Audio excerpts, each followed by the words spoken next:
Full Contact. In association with Mitsubishi Motors, drive your ambition.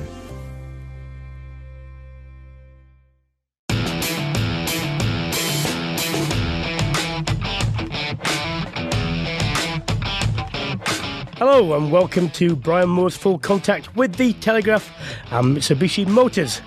The second week of the Rugby World Cup 2019 is now in the history books, and what a weekend it was for hosts Japan.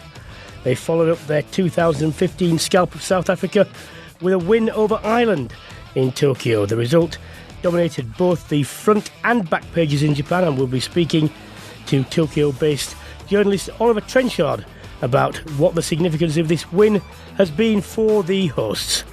Wales held off a second half fight back from Australia to seize control of Pool D in what was arguably, possibly one of the best games of the competition so far. We'll be speaking to the Wales legend Scott Quinell about the reaction in Wales to their nail-biting win. Micheal Cheika, as you might imagine, he wasn't too happy with the officiating in the Wales-Australia game. Refereeing has come in for some major criticism so far in this year's tournament, and World Rugby themselves have been forced to release a statement condemning the standard of officiating in their own competition. The former international referee Jonathan Kaplan will be joining us to offer his insights into this topic. Plus, we'll be looking ahead to England's first major test against Argentina next week, as well as a brand new format of the game set to launch in London in just a few weeks' time. And to help me get through all of this is the former Fiji Sevens gold medal winning coach and friend of the show, Ben Ryan. Hello, Ben. Hey, Brian. How you doing? Not bad. Good. Japan 19, Ireland 12. I wrote on social media about this and just said the best thing about it was that it didn't contain any element of luck. No. It was a thoroughly deserved win. And, what do you make of it? Yeah, I totally agree. It wasn't like 4 years ago in Brighton. This was almost every facet of play. They played wonderful brand of rugby. And, we've all been going on about how the game is driving towards more power and size. And then you've got a player like Nagare at scrum half who was just breathtakingly brilliant, got the ball away, was navigating his forwards into the right places. I thought they played a brilliant brand of rugby. It was just great. Well, you've got a couple of players, a hooker. Ori, he and the number 14.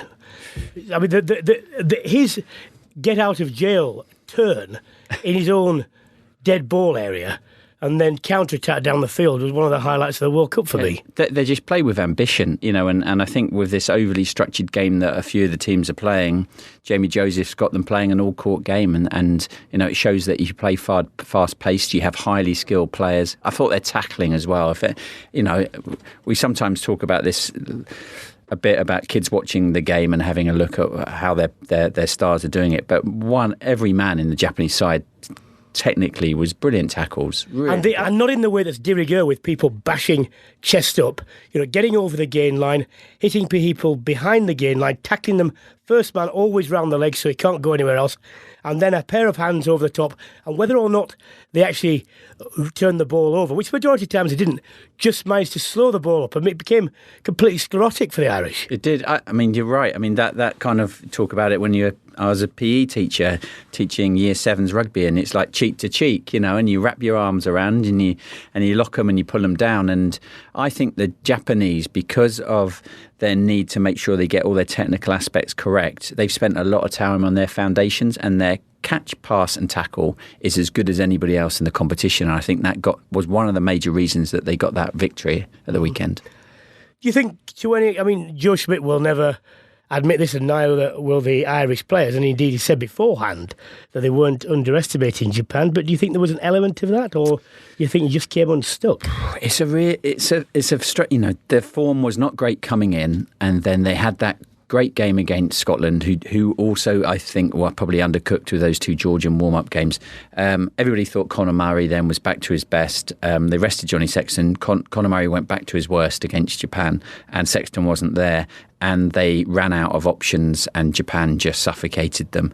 I love what Joe Schmidt does, I think, off the field as a coach. I think he's brilliant, and the stall he sets out. But they are very prescriptive, and if they don't get on the front foot and they don't get away from first phase startup plays, then they can kind of run themselves into going backwards and sideways and running out of options. That's what happened. And suddenly, Ireland do not look like they're going to be one of those that are going to be in the latter stages of the tournament. Well, the three things that take away nearly everything from the Ireland team, if you don't give them line-outs, 50% of their tries come from line-outs.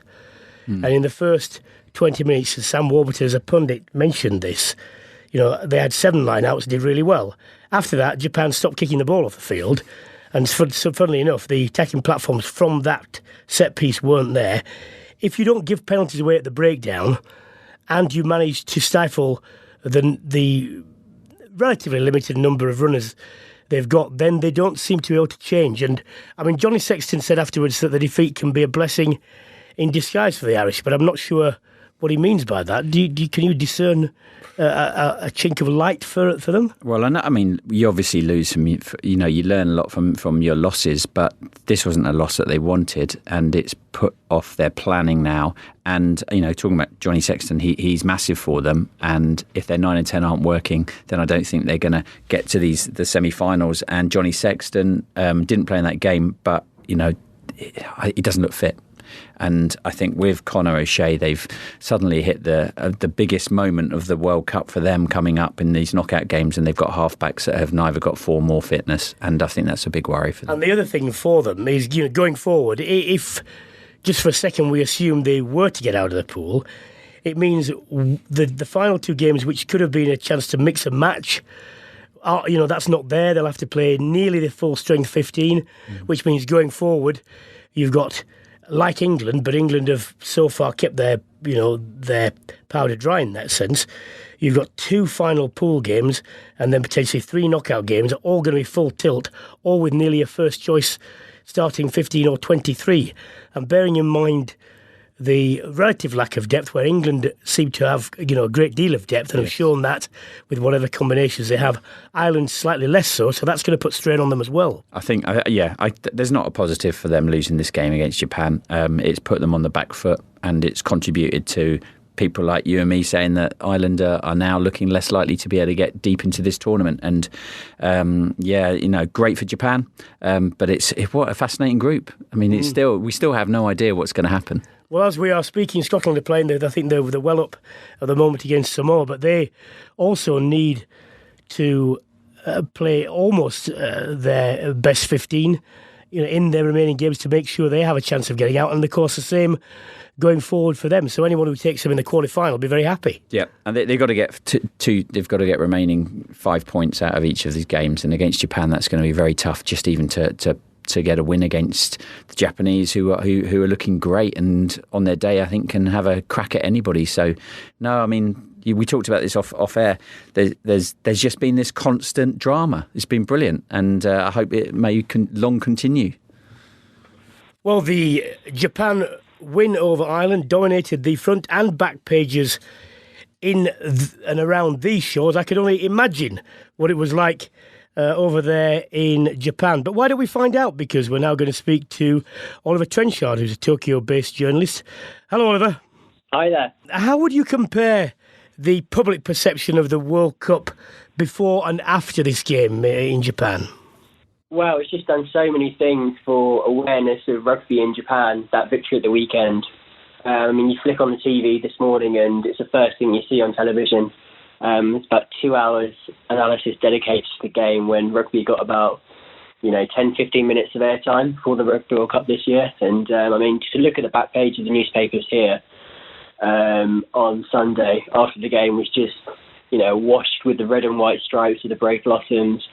And the newspapers here have a huge circulation, so to get on the front page of the newspapers is huge, and I think it will do massive things for Japanese rugby as we move towards the final 2 games against Samoa and Scotland in the next 2 weeks. Just talking about them, is there now an expectation in Japan that they will defeat Scotland and possibly top the pool, or are they still very circumspect about it? Well, I think there has to be that expectation. Now they've defeated the favourites in Ireland to top Pool A.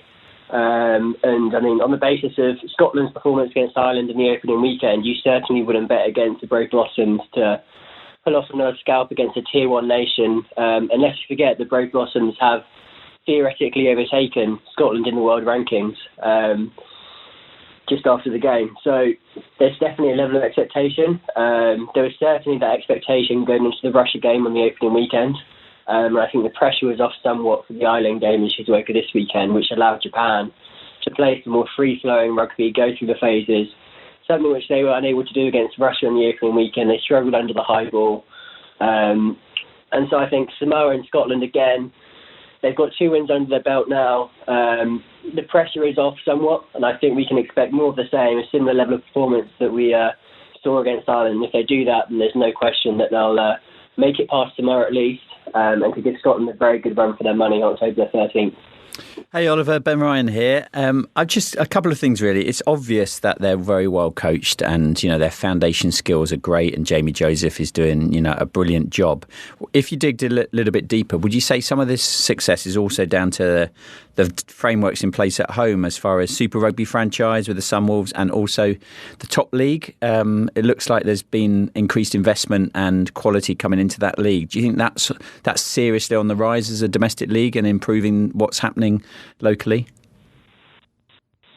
Yeah, to a certain extent, the top league and the Super Rugby has worked wonders in the last 2 years. Since Sunwolves were created, the Japanese Super Rugby team, it's definitely been beneficial, of course, for the Brave Blossom players who featured for the Sunwolves to get some game time in Super Rugby and really test themselves against the Southern Hemisphere elite competition and the players, which gives them in good competition to test themselves against the likes of South Africa, Australia, New Zealand, and even the Northern Hemisphere nations, like they did against Ireland last weekend.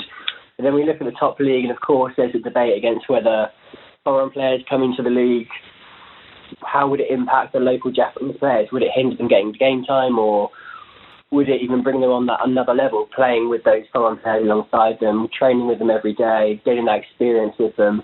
So it's a double-edged sword, I'd say, in terms of the top league, and that's going to go under some rejuvenation and some restructure in the next couple of years to come as we see the effects of the 2019 Rugby World Cup. But certainly the Sunwolves have helped, and Tony Brown and Jamie Joseph have been the foundation of the coaching staff of the Sunwolves in the past 2 years. So it's great to have almost an extension of the Japan national team playing in Super Rugby for the last 2 years continuously and getting those combinations going, especially when we look in the backs in midfield. You've got Lafayette and Nakamura at 12 and 13 respectively, who have played for a year and a half now for the Sunwolves and now for the Japan national team. So there's no doubt in my mind that's been a benefit to the Japan national team. Oliver, I mean, it's not as if rugby is a new sport in Japan. It's been there quite a long time, and yet it's never managed to make the leap into very mainstream consciousness. What do you think it will take to push that extra little bit? It's going to take a little bit more than, these tremendous successes, though they are every 4 years. What do they need? Yeah, you're right. I mean, we can't just rely on Rugby World Cups and the successes that they bring on the level and awareness of Japanese rugby here domestically. I think there needs to be a slight restructure of the Japanese top league competition. We've obviously got quite a lot of players coming here from the Southern Hemisphere after the Rugby World Cup. Quite a lot of All Blacks, like Kieran Reid, for example, and a couple of Wallabies as well. But in terms of getting people watching those games, there's not a lot of broadcast deals that have been made with other Asian markets or even Southern Hemisphere countries like South Africa, New Zealand, Australia, where there are a lot of foreign talents plying their trade here in the top league. So I think the top league really needs to establish itself as the number one league in Asia, whether that be commercially or broadcast, and expanding new broadcast deals into the rest of Asia and establishing themselves as number one in the market. But I mean, attendances, if you talk about people coming to the grounds to watch top league action week in, week out, it has dwindled slightly after initial peak after 2015. I'm sure that will increase after 2019. But then we look to the Sunwolves and the fact that they're being cut from Super Rugby in 2020. So next season will be their last season in Super Rugby, which is a great shame. And of course, will have adverse effects on the Japan national team going forward. So it's really yet to be seen how the future of the Sunwolves will be, whether it's part of a new rival competition for Super Rugby in the Southern Hemisphere, or whether that's incorporated into an expanded top league system involving Korean teams and maybe a Singapore team and maybe Malaysia team and really capitalising on the growth of Rugby World Cup in Asia as a whole. That would be really fantastic to see, for Japan to kind of take that whole position in Asia and be the leader for the Asian market, just so we make sure that, you know, this Rugby World Cup isn't just for the development of Japan, but it's for Asian rugby as a whole. Oliver, we're going to have to leave it there, but you enjoy the rest of the tournament. I'm sure you will, in what, even from here, we could tell is a febrile atmosphere. Thank you very much for speaking to us. Thank you.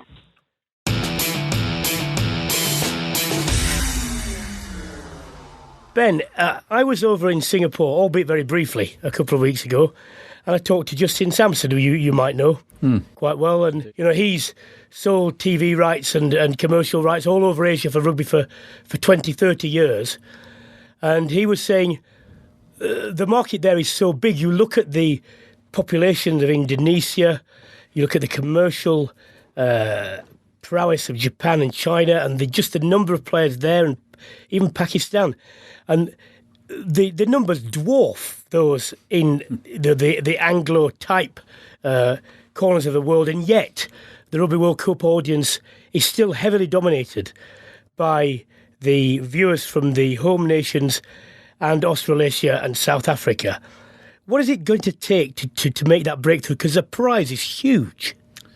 I think we kind of had similar conversations at various parts of the globe. So it's always been, you know, are USA ever going to wake up, and the sleeping giant stuff that I'm not ever sure if they were a giant. But then what's happened in North America, Pacific Island, and now we've got Asia.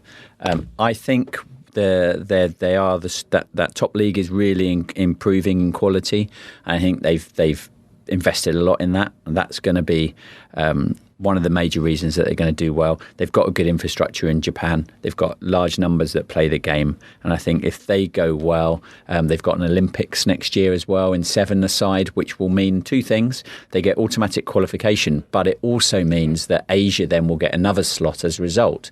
So there'll be two the male. government can invest money, can't they, if it's an Olympic sport as well? Yeah, they can, and so you're going to get men's and women's sevens that are going to be in a 12-team tournament, and there's going to be 2 Asian teams in there.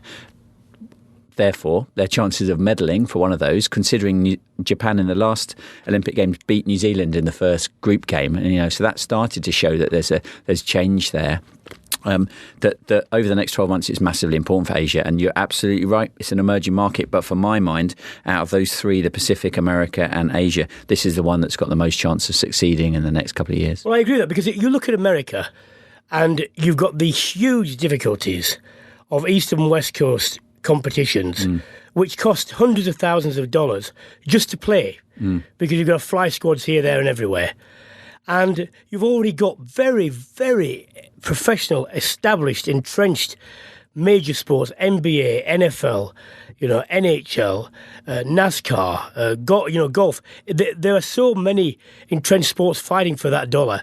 Rugby is always going to struggle hugely. Yeah. Whereas in this area of the world, relatively, you know, football is still ubiquitous and it's a global game, but you don't have second and third sports that are as established in the national psyche. So the gate is relatively open. Yeah, I think that's a great reason why things will go well. I mean, when you do look at the USA, if rugby had even 2% of the sports market and TV market in the US, it would dwarf what the viewers are in Europe. So there's opportunity there, but it's such a fragmented landscape in America.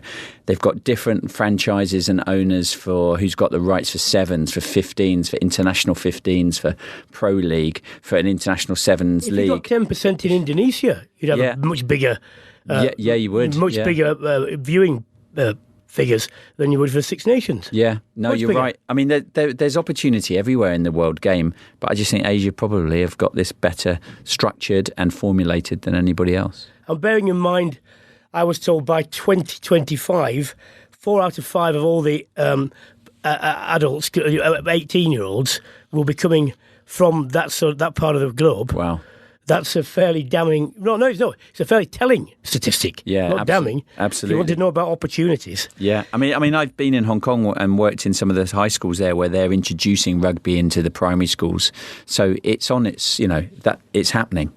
And of course, just as a final note about this, you know, the the lack of women's sport that has been, not just here, that also applies over there.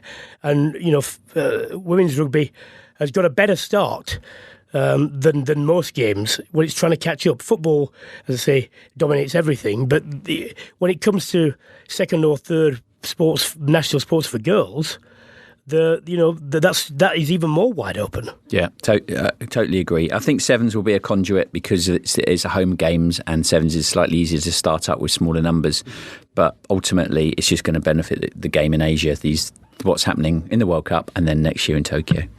And of course, all this requires the 70-odd-year-olds, white, stale and pale, to get out of the way, doesn't it? Which is not going to be easy, if you ask me. No. Anyway, look, going back to Ireland, Joe Schmidt's final month as head coach, his legacy has been tremendous. What he's done there has been tremendous. But if you look at Ireland's World Cup record, this is making a big assumption that they don't go deep into this tournament. And there are good reasons for thinking that they might not as well. But if that were to be the case, and Ireland did not make it past the quarter-final, that would be, for them, another World Cup where they've gone in as potential outside chances of winning the whole lot and just gone completely. How will that leave his legacy? Well, I think he's obviously, it's been well recorded what a brilliant job he's done over the last few years, and he has respect across the whole of the country and the rugby public. He's also been part of the process to have a feeder system through the provinces to provide for the national team, and that's the blueprint. Everybody looks at what Ireland are doing there, and it's better than probably any other programme as far as filtering those players. Apart from the All Blacks, probably. Maybe even not with the All Blacks. When you speak to some Super Rugby head coaches, there's a bit of a disconnect between All Blacks and Super Rugby, whereas with the regions, you can see the amount of games that these boys play. It is player-centred. So there's lots of positive stuff below the surface, and they've had some amazing results.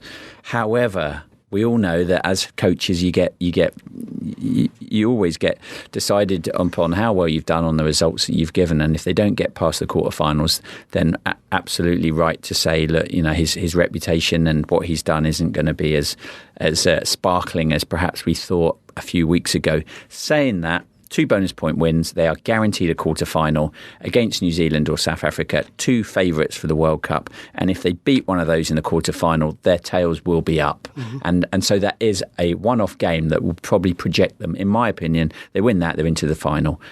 So Joe Schmidt knows that. And he's a very savvy operator. He's going to have a plan around the New Zealand and South African game. And whoever side they tip into, they're going to give it a go, with the proviso that their halfbacks have got to be on form.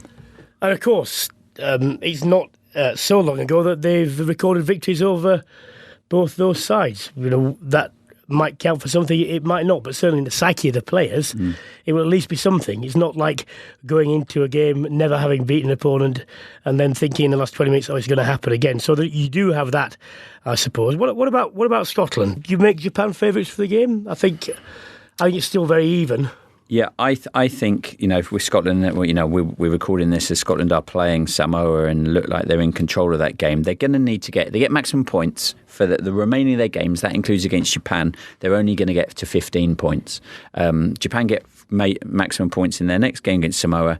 They'll be at 14 before they play that game. So 2 bonus points for Japan will not only get them the quarterfinals, it will probably get them top of the group. In fact, it will get them top of the group because they'll be equal with Ireland, and then it will be head-to-head. So they'll win the group if they get 2 bonus points there.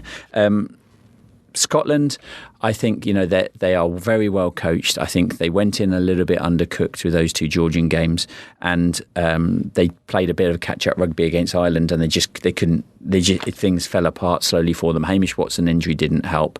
Greg Laidlaw wasn't firing, and Ali Price came in and did well, but he's also now injured. Their player base isn't as big as everybody else. I think they will beat Japan. I don't know whether it will be enough for them to get through. Full Contact, in association with Mitsubishi Motors. Everyone's ambitions are different. You can climb to the top, or you could take on uphill battles of a different kind. You can explore for hundreds of miles. Or you could begin a bigger journey. You can make time fly. Or you could make it stand still. The Mitsubishi SUV range. Drive your ambition.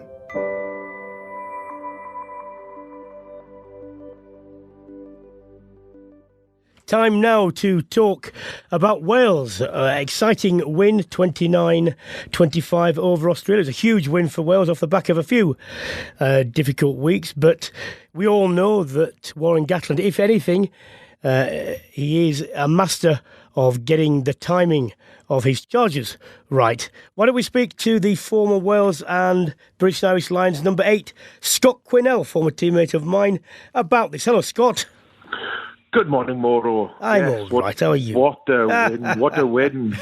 Micheal Cheika's not very happy about this. Have you any sympathy with him? I don't care. I really don't care. It's one of those, he doesn't want to talk about it. I'm not going to talk about him. Why should we bother? Why should we bother? Well, we're only saying, Ben and I were just saying that he was lucky that Hooper stayed on, actually. He could easily have been a yellow, if not a red card, for what he did to Dan Biggar. Oh, no, it could, but it was late, it was high, it was to the shoulder, but, I was just thinking, I was watching Scotland, Samoa earlier, and I was just looking, I was just feeling back to 99 with my bruised body as it is now. I don't think, anybody would be on the pitch 20 years ago as it was, but times have changed, so you've got to move forward, and you have a look at that. I wouldn't have been on the field half the time because I used to lead with the elbow because it hurt a lot less than being hit in the chest. And, players now have got to react to that. And I think the referees are doing a good job. You're not going to catch all of them. You're not going to catch everyone. So that's when the panel comes in. But what we want to do is see consistency through that. And, I don't see I think the penalty was about right when you look at the stage of the game. Any higher than, it could possibly be in a straight red. And I think that's the narrow point of where we are at the moment with the law. One of the things that impressed me about the Welsh win was the game management, taking the drop goals as a statement to start with, and then when it was on offer, not much else was around, and then keeping the penalties ticking over. In this age of when it's absolutely almost, de rigueur to go for the corner and try and get your 7 points and so on, I think it just showed a maturity and the fact that people quite often underestimate what scoreboard pressure does to teams. Absolutely, totally. I've been an advocate for keeping the scoreboard ticking over for many years. We used to do when we were playing. That was the norm when we were playing, and then obviously when bonus point system came in, I think that totally changed the way that players thought of the way that the game went. But you win World Cups by winning Test matches, keeping that pressure on the scoreboard and taking the drop goal. We've seen that in many World Cups. When World Cups come round, the drop goal comes back into vogue because it does keep that pressure on the scoreboard, and I thought Dan Biggar started brilliantly well because that's all you want to do. When we won that turnover, I thought the back row for Wales were magnificent yesterday. When they got over the ball and they got through, we won that back. Take the 3 points, settle yourself down, and say, right, guys, we're in the game. Hey Scott, Ben Ryan here. Hope you're well. Hi, Ben. Very good, thank you. Just looking at kind of moving outside of the forwards, the performances of Gareth Davies and Thomas Williams as well, I thought at the weekend were just breathtakingly good. Would you have him up there as perhaps the informed halfback in the world at the moment? Yeah, I think Gareth Davies. I think Thomas Williams adds to that because Gareth gives you so much in that first 60, 65 minutes that, he almost runs himself to a standstill. He almost had two interceptions yesterday. The first one, he comes out of the line, he attacks the ball, and almost you wonder why people are actually passing because he does come out of the line so quick. It's almost too quick before they pick their head up to look where the ball and the target is going to be. I thought they were brilliant, and you add to that as well what Dan Biggar brought, that the defensive tackle where he did get concussed. The technique was totally wrong, but saved Wales, 5 to possibly 7 points. He goes off, and then all of a sudden Rhys Patchell comes on and just takes up the mantle. He defends particularly well. So you look at half-back and you look at the partnerships we've got there. One thing Warren's been doing over the last 2 or 3 years is building strength and depth. And that's because of that. And you put Hadley Parks, who's playing with one arm. Basically, he goes up for that ball. He scores in the corner. George North is coming in, making more work for himself and going looking for the ball, which is wonderful to see. The likes of John Davis with his left foot, who can take you out of pressure. And for me, one of the underrated guys. You know Josh Adams, he's taken to international rugby like a duck to water. He's powerful. He's not the biggest man in the world, but boy, is he powerful. And when he gets that ball, he makes good decisions. He doesn't get bundled into touch 4 or 5 times a game. He'll come inside. He put his body on line to take that ball back. And what do you say about Liam Williams? One of the finest and the fieriest players, if that's a word, in the world. So brilliant for Wales. The good thing is they've got lots to work on. Australia showed the quality that they have come back into the game, and over the years Wales have lost that type of game when it's got back to a couple of points, 4 points. They've gone on to lose that. The confidence they got now, and the confidence of winning those 14 games last year unbeaten, is paying dividends. Just another word on, what can you say about Alan Wynne-Jones? He's now the most capped Welsh player of all time. I've got it down here, he made 23 tackles. I think that's been revised now. I think he made 25, it's been credited to. What's he like as a person? What's he like to work with? Well, I was unfortunate enough. I've never actually worked with him, but I've been around the Welsh team for many, many years, and the authority that he brings, the confidence that he brings. He's a little bit like Martin Johnson, where the fact that he leads from the front. He's always putting in big performances, and that's on the training pitch. That's on the rugby field. When he talks, people listen. And when he doesn't talk, people look at him to say something, and that's the type of man he is. For me, guys, he's one of the best players ever to put that jersey on for Wales. And I'm not talking about 80-minute performances, but his demeanour, the work rate that he puts in, the fact that when maybe Wales have conceded a try, he's the first people look to. When they score a try, he's the first people go to hug. George North was on the end of a big kiss from him yesterday. I think 3 million people would want to be on the receiving end of a big kiss of Alan Wynne-Jones yesterday, because that's the demeanour of the man. And not only that, he's the nicest man in the world. When you have a look at what he does off the field, the interviews that he gives off the field, win, lose or draw, he's always the guy that will stand up and front up. And he's not only a brilliant rugby player, but a great ambassador for Wales. Just a final question, Scott. I've said that England, if possible, would want to avoid Wales, not just because of the way Wales are playing, but the Six Nations element, the familiarity, brings the game right down to a level, whereas against Australia they don't have that. Would it be the same, or do Wales not really care who comes through in what order from the England pool? No, I think as well. I think you're quite right. I think England are in good form. I think England are playing well. We'd probably want to miss England in the next round, and do we get them the semi-final? But we're going to meet at some stage. Hopefully we're going to meet at some stage.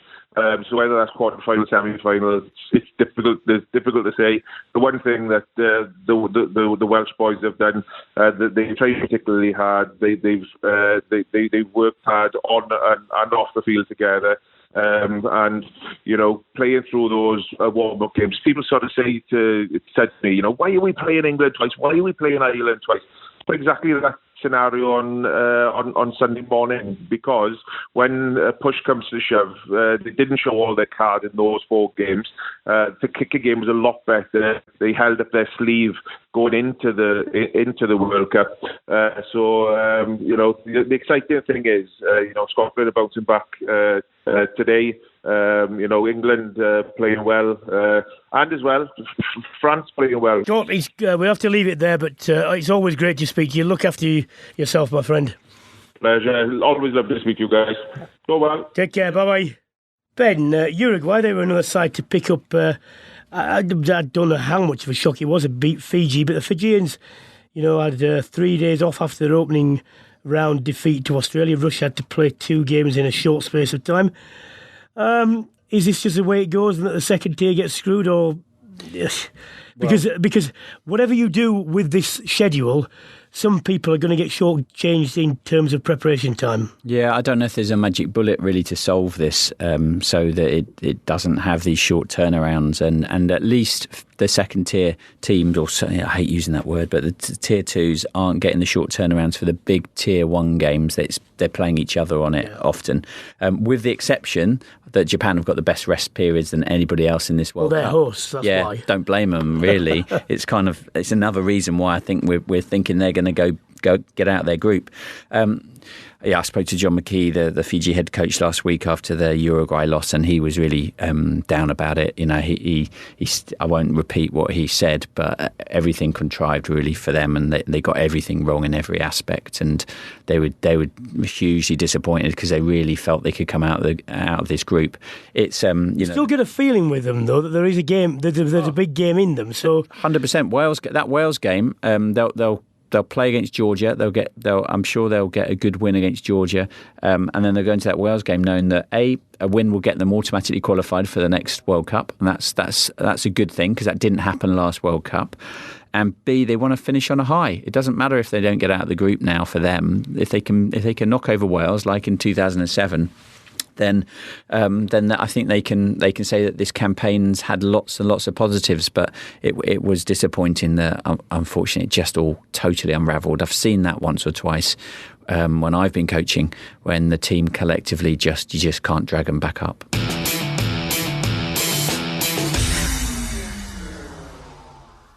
Well, whilst the rugby has been making the headlines, unfortunately, so has some of the officiating, with some justification, not in other cases. But World Rugby took the unusual step of issuing a statement last week condemning the officiating around the first round of games. It said, following the usual review of matches, the match officials team recognised that performances over the opening weekend of Rugby World Cup 2019 were not consistently of the standards set by World Rugby and themselves, but World Rugby is confident of the high standards of officiating moving forward. Well, talk about throwing people under the bus. I wonder what our next guest, the former international referee Jonathan Kaplan, feels about that statement. Hello, Jonathan.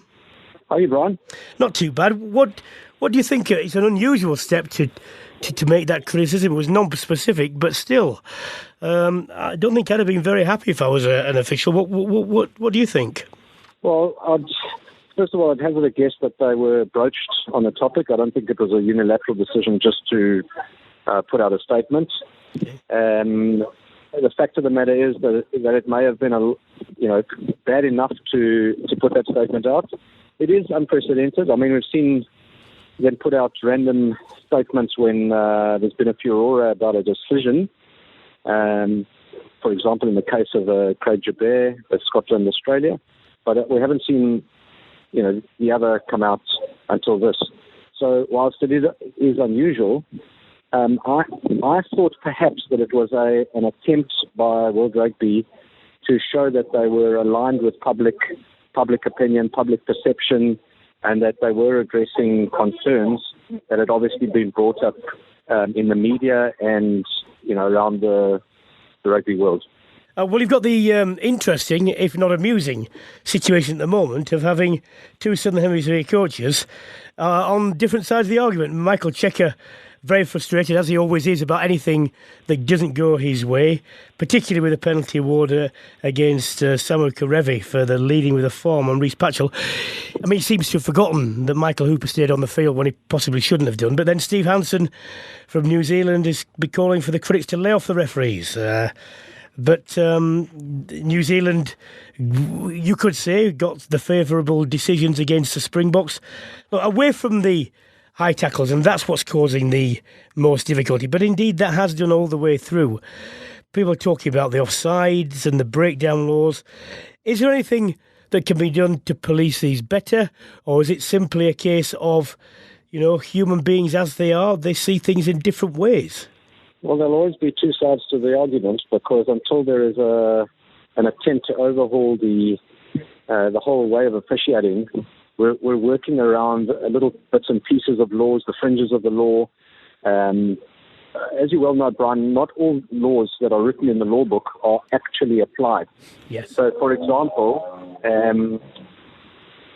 the law about the definition of a ruck, what constitutes a ruck, and then the resultant sanction, which is a penalty for collapsing a ruck, that never gets blown. You never see a penalty for that, yet it's written in the same ink as every other law.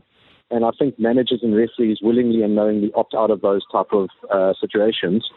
The discussions that happen amongst referees are about refining what expectations are from players, administrators, and teams. And so, like you've mentioned about Cheika and the Karevi incident, he's obviously a more vocal coach. Hansen has lately, like you correctly said, come to the fore, and he's had his say, sometimes defending referees and other times not. So, for me, until there is a different way of doing it, they've got 4 TMOs. You would have thought after 15 odd years of using a TMO that the understanding that technology is here to stay that is abundantly clear. But how to refine that has not been well done. And I think they're still trying to understand domain and which way the flow of conversation goes between an on-field match official and the TMO. I think a lot of the frustration around the tackles that have taken place is related to the disconnect between the TMOs and referees. And World Rugby said they're confident that moving forward things will change. Well, the next game after that statement was Samoa, Russia, and there were 2 clear and obvious red cards in that game which weren't given. I'm not sure about what happened in the sightings, but it doesn't really inspire confidence. Hey, Jonathan, Ben Ryan here. I'm really pleased you mentioned the collapsing the rucks, something I've been banging on about for the last few years. But I wonder whether, when I'm talking about some of the stuff that's going on, I don't point the finger at the referee. I'm looking at perhaps system, and I wonder how much of this stuff has slowly seeped in from the top, or a lack of direction that's from World Rugby around application of law, and that disconnect you talked about between TMOs and the referees actually is there's perhaps a disconnect between World Rugby and the officials.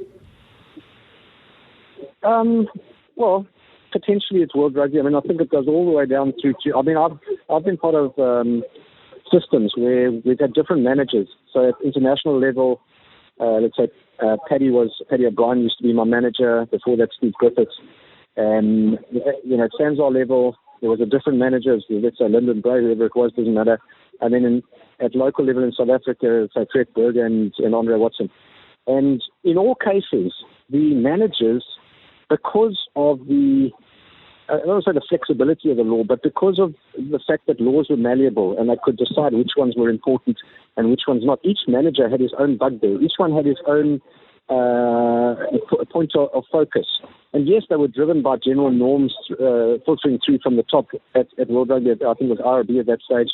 It is open. It's open. And the fact of the matter is, Ben, I don't think that the referee pillar is well enough integrated into high performance, and I don't feel referees get enough information. I think they do preparation, but they don't get enough information, and that's where you get, like Brian's point about teams getting rubber the green, and because perhaps preparation wasn't. I don't blame.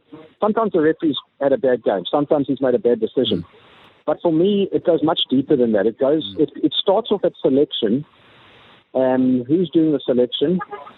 And what type of profile has been appointed to the selection process? And then secondly, it goes to then what happens? What culture have you implemented amongst the referees, and how are you coaching them? What are you doing to better them? I mean, we all know there's a matrix in place for the World Cup. I could be wrong. Potentially, I am wrong, but I don't remember. I went to 4 World Cups. I don't remember a referee being taken off a game because he's in that matrix. And then you ask, so what remedial action has taken place? Well, very little. I mean, he does the usual, post-match review, gets criticised, or perhaps he doesn't, gets awarded for a decision which is controversial, who knows. And then what happens? And what happens is he refs the next game. I haven't seen someone taken off. And it's the same as players. Like you as coach of Fiji, you wouldn't just drop a player because he had an off afternoon. You try and inspire him for the next opportunity so that he could show you what he's made of. Yeah. And so similarly, the referee managers would want to get the best out of their asset group as well.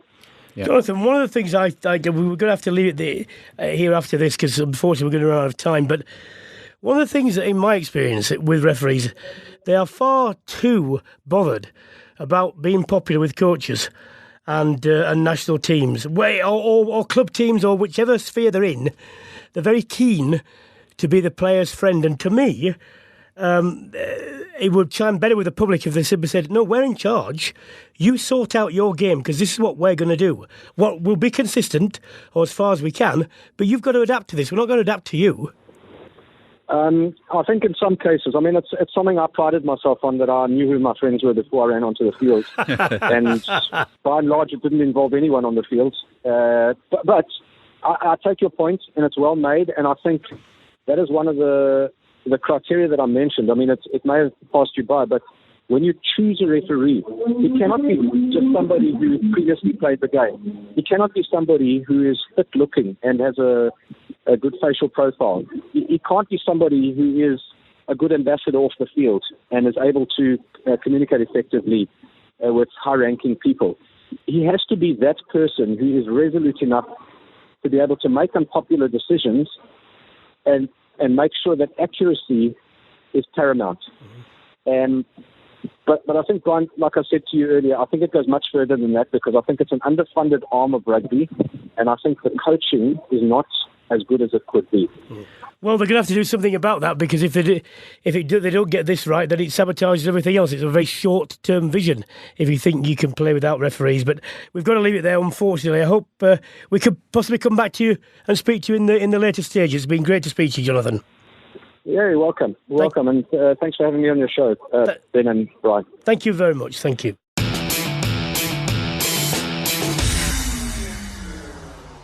Ben, interesting what he says, isn't it? You know, and we have seen the funding. The RFU under pressure for various reasons.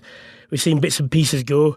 This is not an area where you can afford to be. You can afford to scrape, is it? Because it's so fundamental. Yeah, I don't think I need to add too much more from what you said. If they're not there, then we've got no game, and if you're not developing them, then. But quite often, but quite often, people. Well, everyone says this. Yes, without a referee, we don't have a game. But when it comes down to it, they seem to play around the edges. I mean, I really do believe that it is as simple as that, and that should be remembered at all times when you're dealing with referees, that they get far less well paid than professional players, even the ones who are pro, and the ones who aren't pro get enough stick already without anyone adding to it. Yeah, I agree. I think he was absolutely right in talking about that, Jonathan, that he needs more resource coming into referees, both through coach education and general support, and also then improving the frameworks around selection and how those referees then get their future games, that you don't just give them all. It's not. I mean, you wouldn't want as a player to know. Well, we all probably would, that you got the next 5 games. Doesn't really matter what you do. That's no good. That's not going to improve performance collectively. No. And if that's what's happening with the officials, then that doesn't sound like that's the right thing to do. I think it's much like any high performance when things don't quite work out. It's not one big thing. It's a series of things. And Jonathan's already mentioned 2 or 3 small things there. They all add to that altitude of the referees' plane not being high enough to where they want to be. I've worked with referees, managers like Paddy O'Brien I've been impressed by the amount of work he does on the Sevens circuit with them. But I do also feel that his hands are probably tied by World Rugby. And although Jonathan said that the managers they'll have a bugbear on something that they'll perhaps then push their officials towards spending more time around, I don't believe that happens anymore. I think at World Rugby they get told this is how things are going to be officiated, and those managers are hamstrung to a large extent onto what they can enforce. I think it's much easier for them to negate some laws, say they don't exist, like the ruck and the breakdown and collapsing rucks and coming off your feet. I think those are much harder to enforce, and World Rugby at the moment, their stance is they're happier to just ignore those. Well, of course, we've got England on maximum points with 2 wins from 2, but as far as I can see, they've played nowhere near what I would consider to be a starting 15. Do you think that's likely to change with their first very major test against Argentina, which is coming up on Saturday morning? Yeah, I do. I mean, they have now got a run of 5 very, very hard games if they go all the way into the final, and they haven't managed yet to play 5 big games like this to the level, consistent level. I thought they've been great the last 2 games. I think they've managed to give most players in the squad a good run. I still think that they'll end up in the back line going to Farrell, Tuolangi at 10 and 12.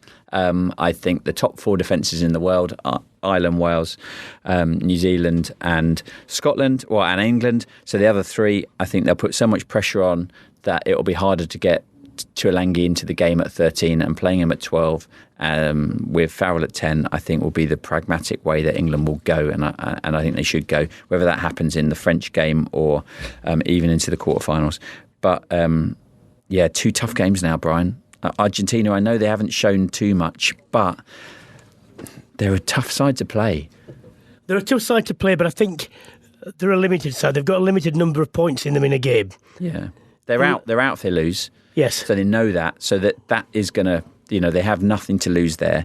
They have had the worst losing run they've had in the history of Argentinian rugby, but it's been against New Zealand, South Africa, Australia. It's been the top teams, and they are used to that. They're game ready around the breakdown against those top teams, and I think they're going to cause the ball to be slower for England.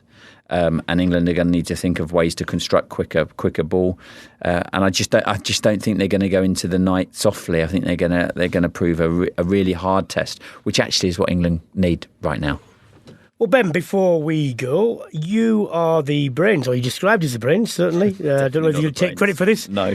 Behind Rugby X, which is launching in October. I've seen various people, including Lawrence Delalio, talking about this. We have spoken on this show about it before, but look, explain it to people who are not aware what it is, when it's going to happen, why it's happening, what they'll get from it. Yeah, it's on October the 29th at the O2 Arena in town, and you get your tickets at rugbyx.com, and it's international 5-a-side indoor rugby for men's and women's, so 10-minute games. We've literally, the laws are pretty much under 11 laws. So we've taken away the line out. We've uncontested scrums. We've got no kickoffs to allow just the basic foundations, catch, pass, tackle on an indoor arena. So we're really looking forward to it. At the top end, it's going to be high octane international rugby, which is going to really help grow that top end for particularly sevens, because most of the players are going to be sevens background, supplement their incomes. And then at grassroots... So you've got leading players there. Yeah, and we've got the Barbarians coming as well, which is allowing me to kind of select with the Barbarians, gold medalists from Rio. We've got Kenyans and Tier 2. And all of those things are really important. And then at the grassroots, we've got the opportunity to give a really nice entry into the sport. 15-a-side is quite complicated to start up the game with the resources and technical aspects. And at sevens, it's a brilliant start-up, but it's pretty hard on the old lungs. So we think that having a short-sided, small indoor version of the game is going to bring more people into the game, and we're doing grassroots projects around that. And so Lawrence Delalio Foundation is one of the guys involved, and we've got Ugo Monu and James Haskell involved and various others. We're really excited about it. And it's a long-term project for us, and we hope it ticks boxes on either end of the rugby development spectrum. What surface is it played on? Artificial. 4G. Okay, yeah, so 4G. we bought it, and then we bring it in. It takes about 10 hours to lay down. That also gives us the opportunity to get a load of grassroots teams in to come and play and get coached. How big is the pitch? It's about 35 metres by 55. So what you'll see is an offloading game. It's almost like when you play around the edges and you get tackled, but there's a defender, get the offload away. There'll probably be a second man that's going to have some traffic around there for the offload. So it's constant subs as well. You can change subs every time a try is scored.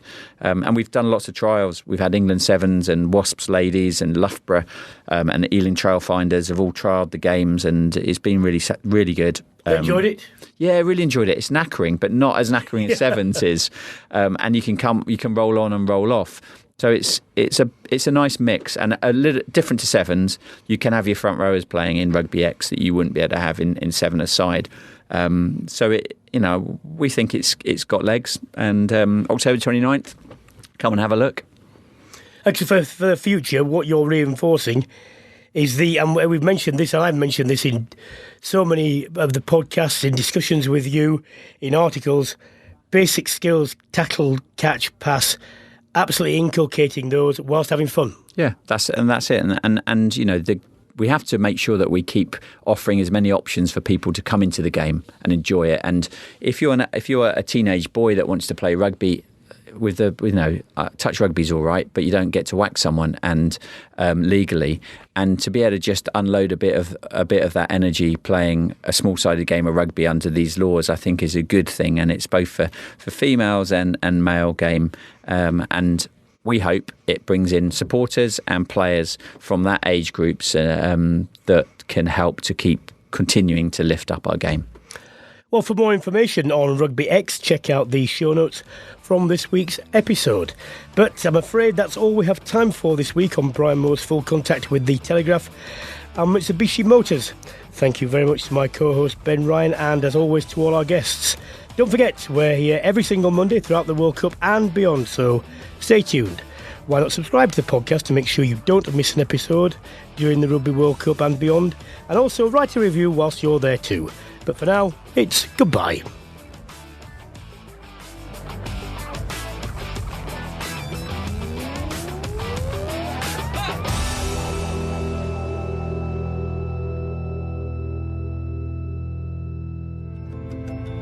Full Contact, in association with Mitsubishi Motors.